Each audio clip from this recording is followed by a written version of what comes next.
When it comes to your PhD literature review, your examiner is not sitting there reading it thinking, has this person read enough? They're asking, can this researcher justify the decisions they've made?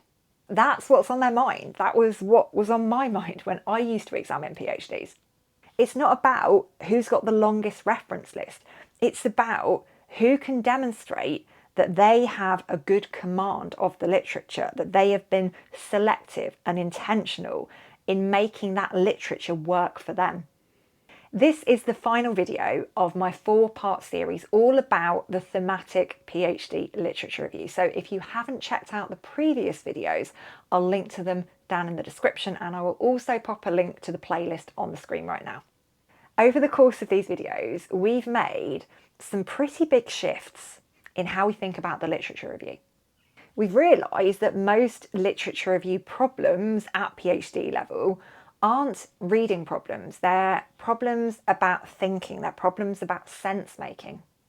In the last video, we looked at how to stop summarising papers and writing on a paper-by-paper basis, and instead get into the mindset of synthesising by looking at the conversations that are happening across the literature.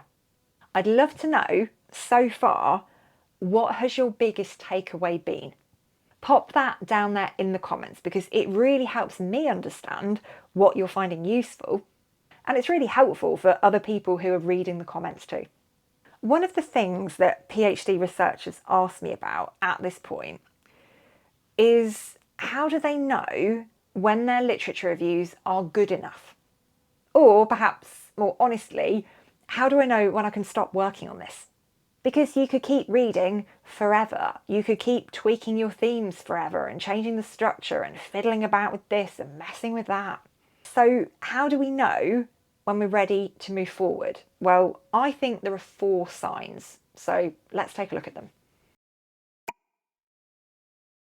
Sign number 1 is when you can explain why each of your themes is present in your literature review.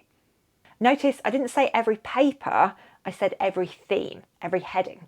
So in our example study, where we're exploring women in the UK who leave professional careers in their 40s to start online education businesses, if I asked you why you've included a section on identity reconstruction, could you explain how it helps you answer your research question?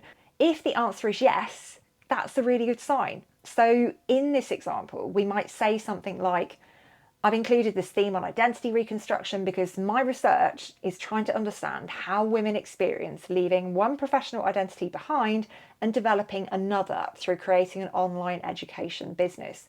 The literature on identity helps me understand that transition, so it's central to answering my research question. Notice I'm not saying I included this because lots of people have written papers about identity. I'm saying I included it because it helps me answer a research question. That is a subtle but really important difference. Sign number 2 is that you can explain why specific literature was included and what it does. So here you know that the literature you've included helps you understand your research better, and you can articulate that well. You can point to a paper or an author and you can say, this is why this matters for my thesis. Let's go back to our example and we'll stick with identity reconstruction. Perhaps I've included one paper because it introduces the idea of professional identity, another one because it explores how identity changes during career transitions. Then I might have a third paper because it specifically looks at women becoming entrepreneurs. Each paper is doing a different job. I'm not including them just because they're interesting. I'm including them because together they help me understand one really important aspect of my study. You know what you've chosen to leave out and why you've made that decision. A literature review is about making thoughtful, well-reasoned decisions, not saying, hey, look at everything I read. Going back to the example, imagine that I found loads of literature about social media marketing for online businesses. Is it interesting? Absolutely. Is it relevant to my study? Maybe, but only if one of my questions is about marketing. If my study is about women's experiences of changing careers and the identity transition that comes along with that, then a detailed deep dive into Instagram marketing is not going to be helpful, is it? That doesn't belong in my literature review. Now, that doesn't mean that the literature on that topic is not interesting or not valuable. It's just not interesting or valuable for my study. It doesn't help me answer a specific research question. And that is one of the hardest parts of a PhD literature review. You will read a lot, and that will often involve going down a rabbit hole, going off on a tangent, and reading stuff that ultimately isn't going to help you answer the final set of questions that you have. So some of it will have to go. I'm sorry, but it will. Sign number 4 is that you can talk confidently about what you've done. At this point, you can explain your literature review, you can talk about it, you can talk around it without having to go and look at it, without having to go and open the document.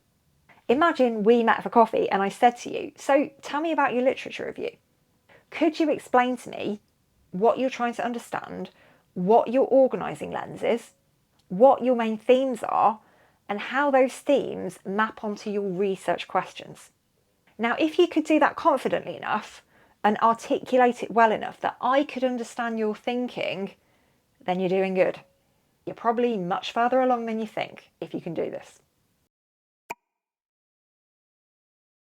One of the biggest mindset shifts that I've had, both as a PhD researcher myself many years ago and as a PhD examiner, is this. Examiners are not looking for a lengthy reference list. They're looking for evidence of good academic judgement. Can you justify the decisions you've made? Can you explain why this literature matters? Can you show how you've used it to position your own study? That is what will convince your examiner that your work is doctoral level. If you've watched all 4 of these videos, then congratulations, because you have stopped and done something that most PhD researchers never do. You have actively stopped collecting literature. You've taken an intentional pause to think, okay, how do I make sense of this? How do I organise it? And you've done it in a structured way. And most people stumble into this. Most people do this at the 11th hour in a state of panic and anxiety. That the fact that you've done it in a calm way, that's a good thing.